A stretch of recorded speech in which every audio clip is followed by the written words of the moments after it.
Welcome, I'm Karen, and this is Cooking with Karen, an introduction to Canadian cuisine, a Remember When healthcare production.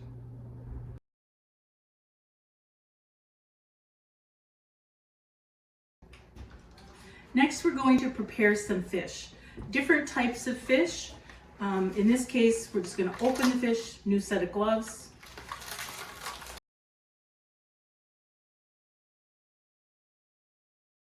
When you're cooking breaded fish, you would do it much the same way as you did the hamburger.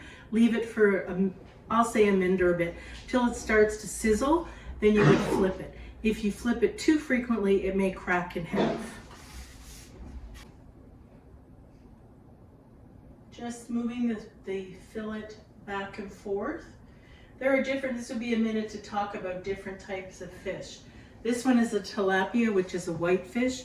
There's also cod, haddock, there's salmon, there's shrimp. Shrimp is a different type of fish in that most generally comes pre-cooked, or you would do more of a steaming with that. I don't know if you can hear it, it's just starting to sizzle up now. While we're waiting for that fish to cook, I'm just going to dice up a bit of an onion, which would give nice flavor to the fish that's frying. Your client may wish to have with the fried fish a French fry, a rice, possibly a pasta. It's important to get, if they're willing to, or what type of vegetables they have in their home. You could even serve some frozen vegetables that you did in a steamer, or boiled on the stove or the microwave, or canned vegetables as well.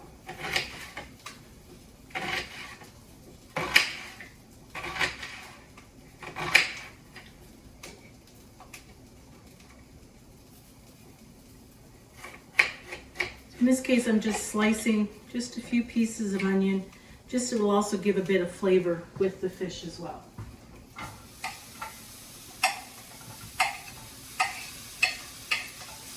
I guess at this point we could talk to some clients, when they're seniors tend, and also it's a budget thing as well, tend to use more fresh or canned vegetables.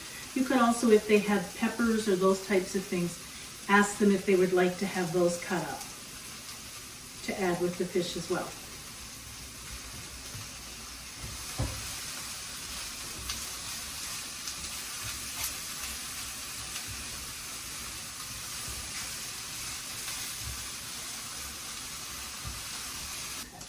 We're just checking on the fish. It's just been a minute or two. So I'm just going to show, you can see that it's starting to flake and pull a bit. So we're just going to flip that over. It is a little darker than it should be on this side, so I added a bit more butter to it.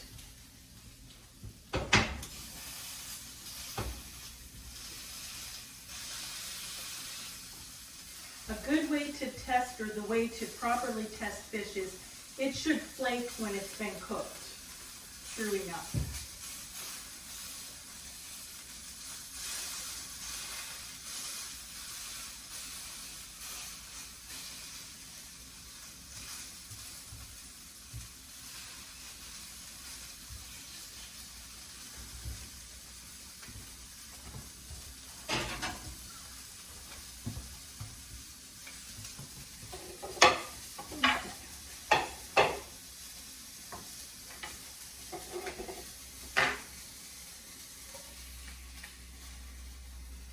I'm just going to take the fish out. As you can see, it's broken.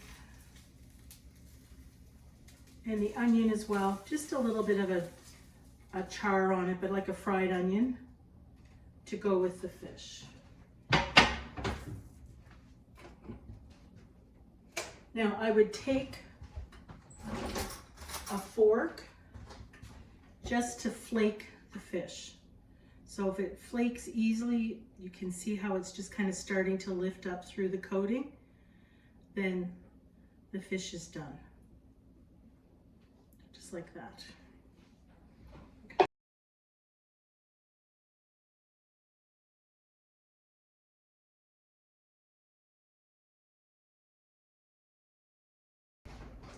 Just before I put the fish in the oven to bake, I'm just going to add a little bit of spice and a tiny bit of oil.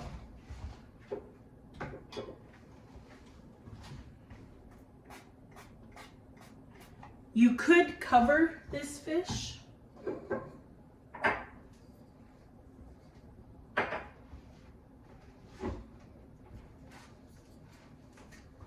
If you wanted to, with some tin foil. Some baking pans have a cover.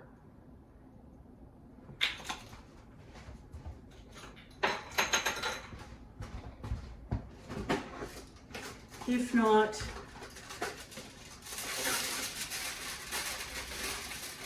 piece of aluminum foil to cover the top. If you do split.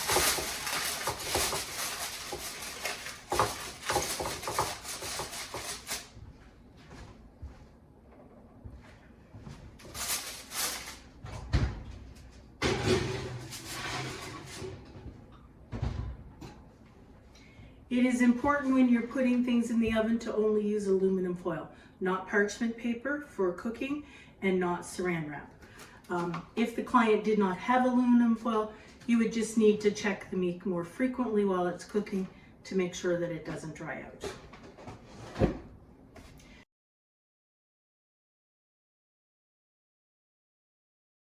Okay, now we're going to do a fish check. It's been the expired time, so I'll just pull that out again.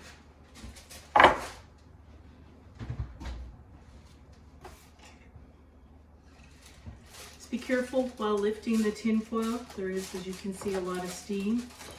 I want to steam burn. And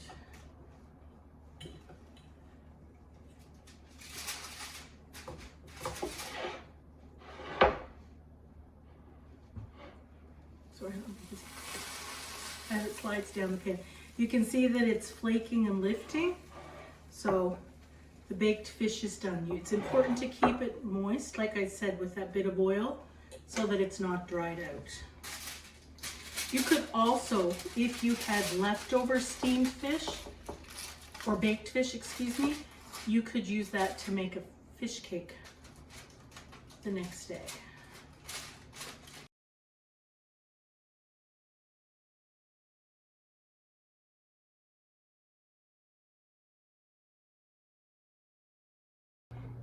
Thank you for joining us and happy cooking. I'm Karen, and this is a Remember When Healthcare production.